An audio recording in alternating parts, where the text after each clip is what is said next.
چرا عصبانی میشی؟ خودت بگو آمیرزا سوسک سیاه میشه از تربیتی نزاکتی خجالتم خوب چیزیه نه والا. پس چی بگم؟ خالق زی لال بشی ایشالله، تو مان قرمزی کور بشی ایشالله، چادر زری مریض بشی ایشالله. پس چی بگم؟ میتونی بگی عزیزم، عزیزم، امیدم، قشنگم،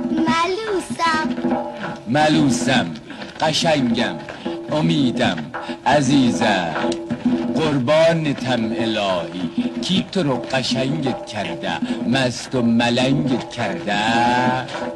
آتیش به جونت بگیره ولم کن. کی تو رو ملوست کرده، کی تو رو عروست کرده؟ خوره به زبونت بگیره ولم کن. جان